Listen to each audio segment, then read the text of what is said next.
welcome to The Moral Compass. Tonight, are our democratic values falling short of our current needs? And if so, how can we redeem our system? Here with me to grapple with this are columnist and author Dr. Elizabeth Farrelly, Senior Fellow at the Institute of Public Affairs, Chris Berg, Director of Mission in the Catholic Diocese of Wilcannia-Forbes, Kate Engelbrecht, and the CEO of the Grattan Institute, John Daly.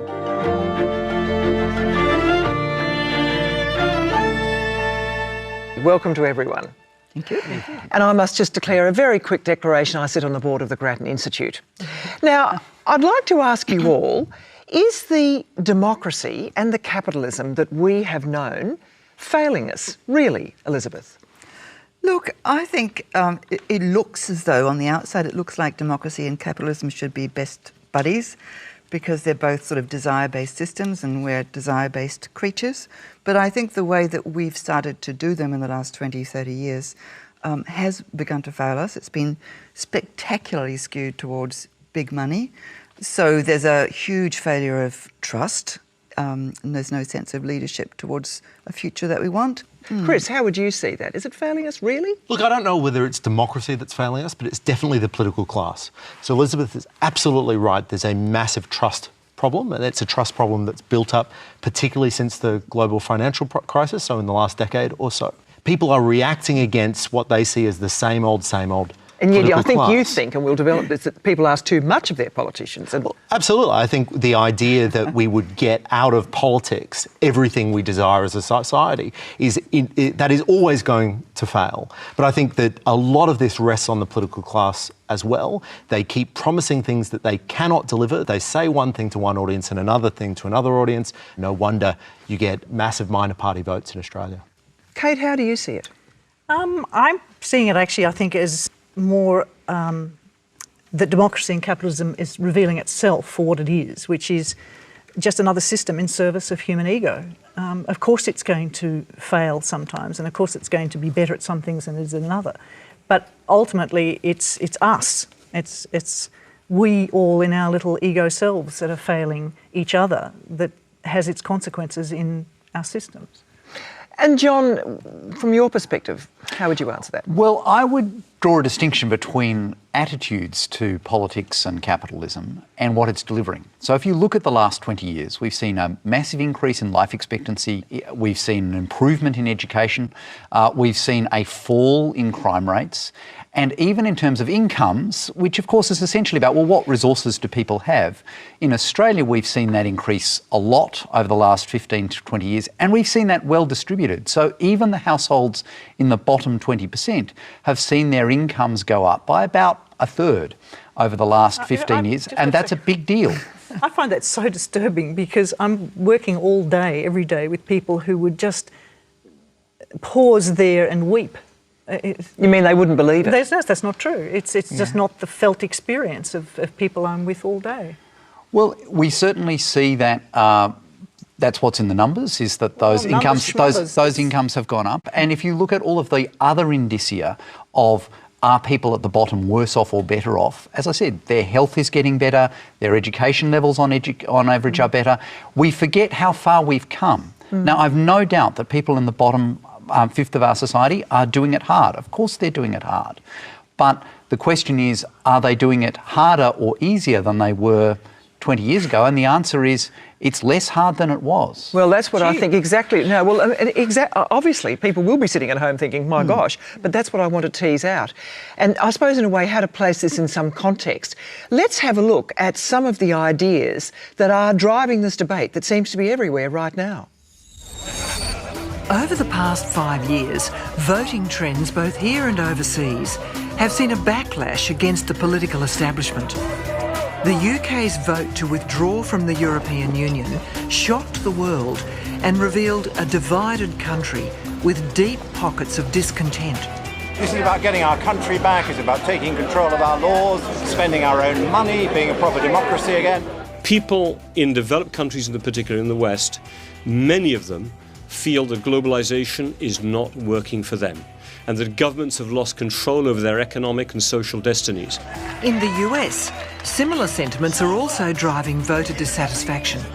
When Donald Trump announced in 2015 that he was running for president, he was dismissed as a joke. But we're going to bring it back, and we're going to bring it back fast. But Trump's flouting of conventional political tactics struck a chord with a significant proportion of voters and secured him the Republican nomination. He's plugged into a lot of anger in the United States. He's basically got a mob behind him, and the anger concerns a feeling that incomes have been stagnant, that politics have been bought, that the system's corrupt. In our recent federal election, voter discontent has also been attributed to the resurgence of Pauline Hanson. Pauline, we love you. Australia loves you. After a 20-year absence, Hanson claims to be speaking on behalf of many Australians worried about multiculturalism. She has also harnessed fears about inequality and the effects of globalisation. The people who are in power right now, they aren't looking after the little guys, you know.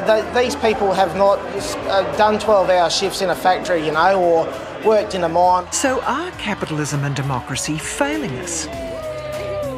With many people feeling anxious about where their communities are headed, mainstream politics and the economic status quo are under scrutiny like never before.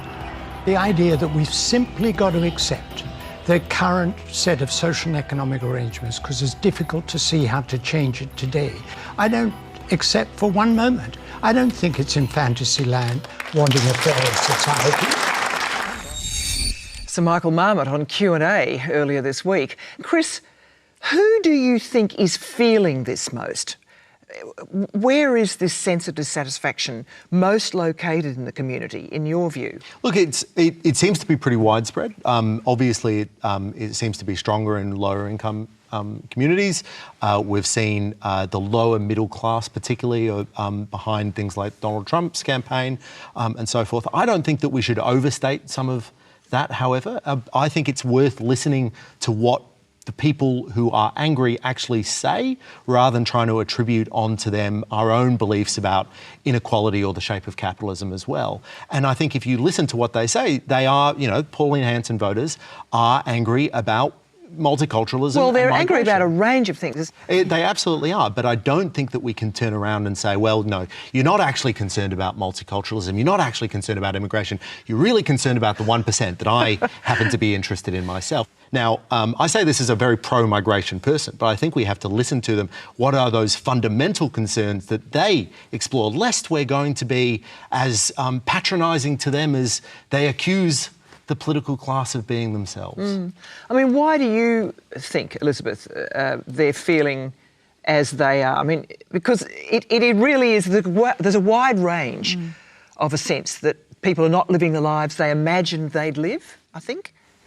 Look, I sort of think that fear and, you know, yearning for some mythical utopian past thing that people, I think, are doing broadly across the globe now is in part a response to an almost complete absence of leadership. And, of course, the elephant in the room is always, at the moment, climate change. And nobody's saying anything about it. Nobody's saying, you know, if we're to beat climate change, this is how Sydney should be changing now, and these are the rules we should be enacting. And I reckon if we were to do that, the sense of common purpose and a common hope for the future would be immense. I think people would get behind it. But in this case, specifically about climate change, the three phenomena we're talking about, Donald Trump, Pauline Hanson and Brexit, are all against climate change action. That's right. And that's the interesting irony. And we should listen to what they have to say. I mean, you could mount the exact same case to say, well, they're angry that the elites are pushing the climate change agenda on them.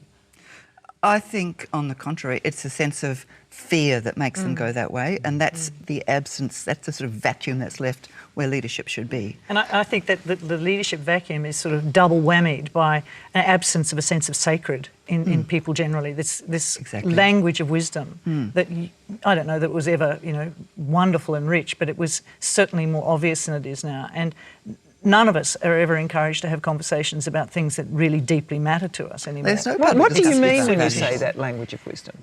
The language of wisdom that goes with, I mean, it sort of comes out as basic common sense, you know, authentic living. What's it feel like? What's happening to me now? What is it that I long for most deeply?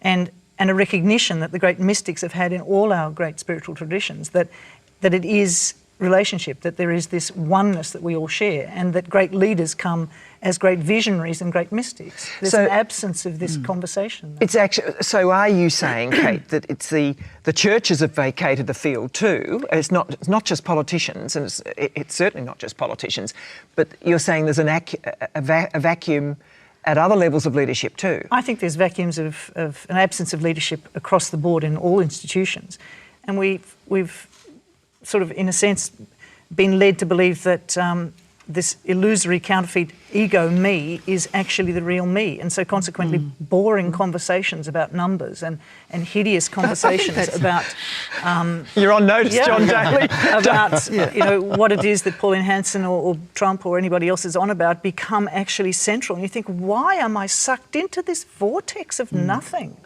John? Well, I mean, it's interesting because if you look at where is Hanson and other people outside the major parties powerful, it's actually very strongly geographic. So if you look at the percentage of votes in the last election we've just had that went to non-major parties, and you discover that the votes for those smaller parties, including Hanson and many others, much higher as you go to those more regional areas. And I suspect actually that is primarily about economics. That is because those areas typically, with the exception of some of the mining areas, haven't done so well over the last 15 to 20 years.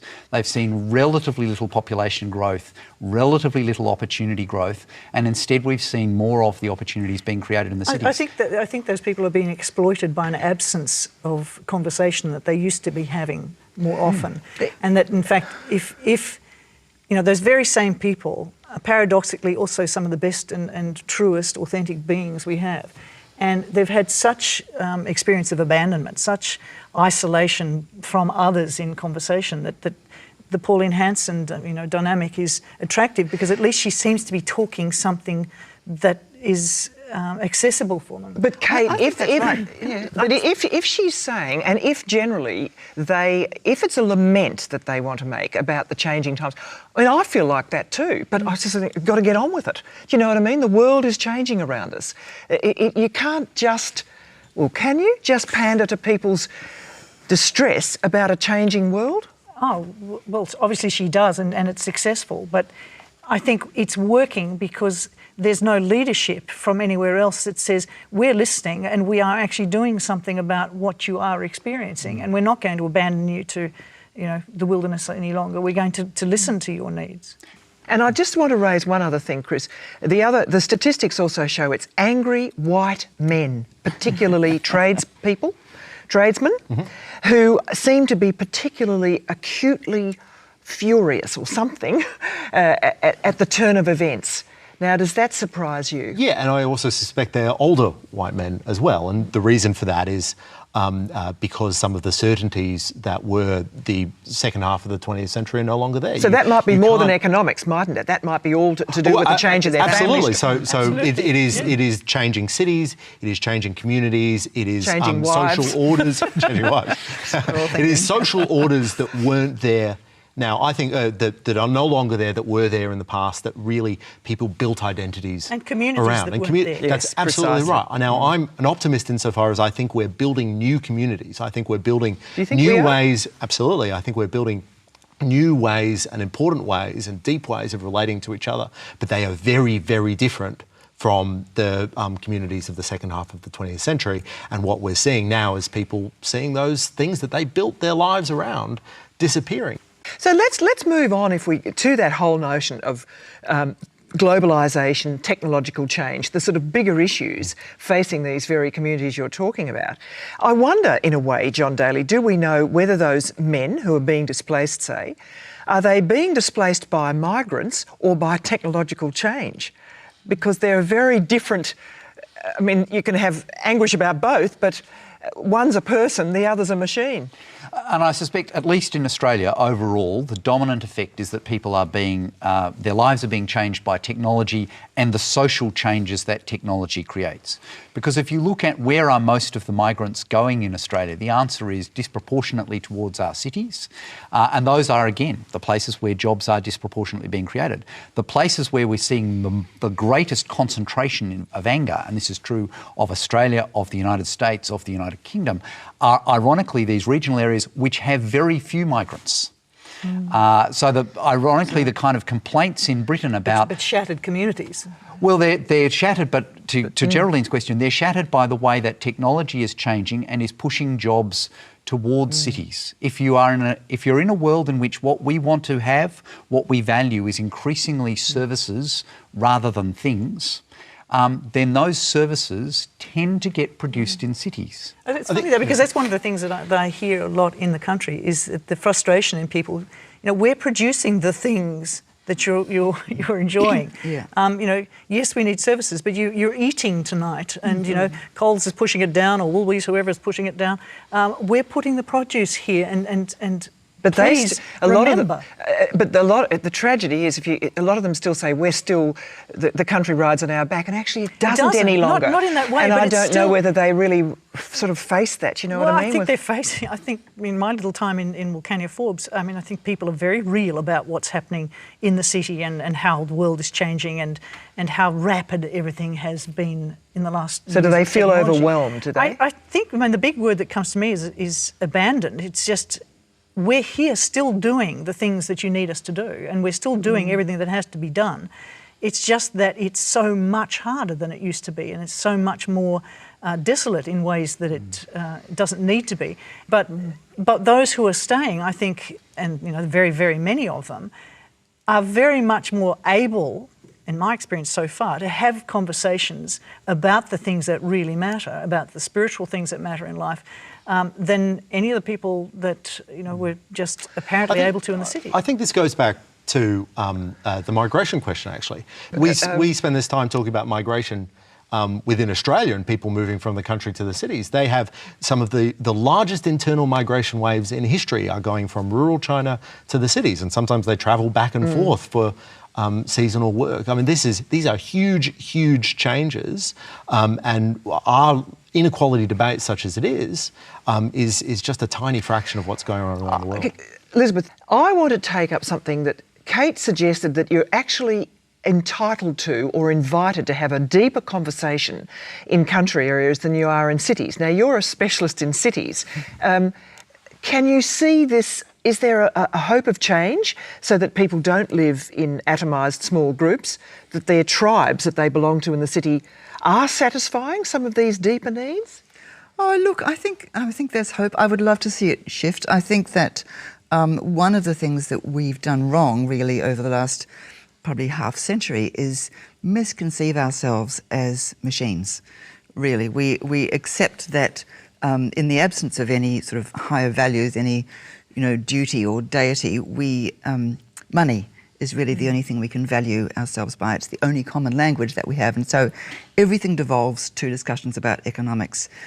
But the truth is about ourselves that that's not the creatures we are. We have, complicated psyches and rich emotional lives and spiritual selves. We have all those things, all of us, but we don't cultivate them. And because of that, we feel, I think, diminished and betrayed by a system that we kind of allow to treat us as though we are machines. So we sort of buy this myth, and I think that that's a mistake. I think we need to start talking about the things that actually really matter to us and give us a sense of meaning. See, I wonder whether part of this is that we've forgotten how to share. The very thing, you say to kids, now learn to share and, it'll be fun. But I'm insisting you do it. We teach our children to share stuff. We don't so much teach them to share their real selves. Yeah.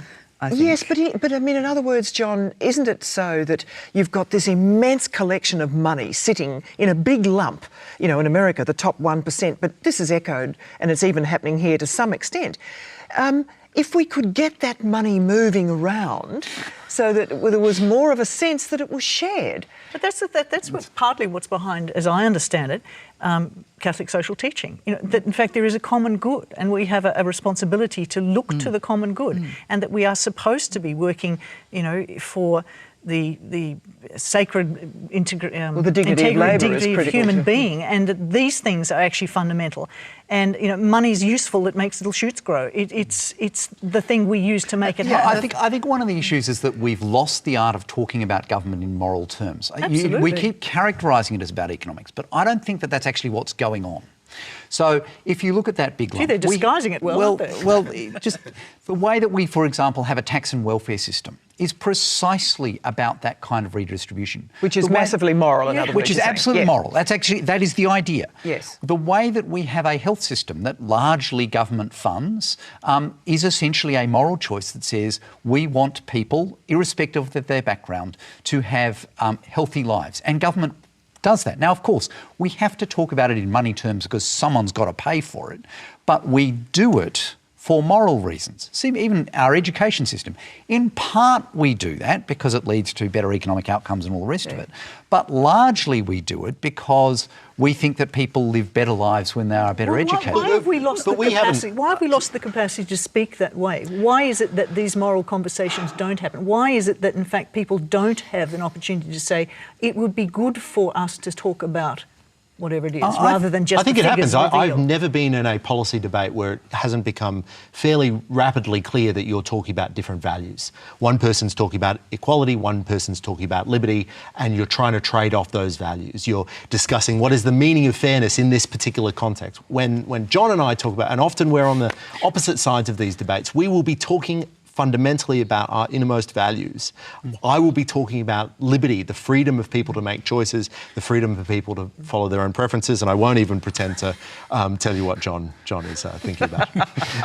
Well, I mean, I suppose the question is, does capitalism as we currently know it work against, say, Catholic social justice teaching, or, fairness issues? Sure, but what's fairness in this context? So there's lots of different interpretations of the word fairness. Now, fairness as it's used in Australian politics at the highest level is about redistribution, by and large, or about making sure that the haves are taxed more than the have-nots, or so forth. But there's a fairness question about how much money the government should be taking away from you, no matter how much you earn. That is a fairness question. If you talk to someone who is subject to a 50% tax rate or close to 50%, and you ask them, is it fair that the government takes that amount of money from you? They will have a very different perspective. There are fairness and values are at the heart of all these conversations that we have, and it would be good if we sort of pulled them out a bit more than we do.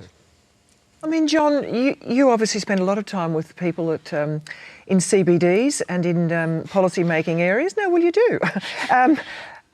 I wonder whether you can see models coming through, a la William Wilberforce, who fundamentally altered the conversation in British politics around slavery. And he basically gave his life to that, and a whole range of other reforms. People are prepared to really circuit break? I think we can see lots of examples of people typically outside of politics who are trying to talk about particular issues. And I think that's one of the things that's really changed about democracy over the last 30 or 40 years. 30 or 40 years ago, if you were interested in social change, you joined a political party and it went from there. Today, you've got a lot more institutions, things like Get Up and so on, a whole series of not-for-profit groups, which are essentially think tanks, which are very much aimed at improving society one way or another. And some of them are single issues and some of them are broader than that.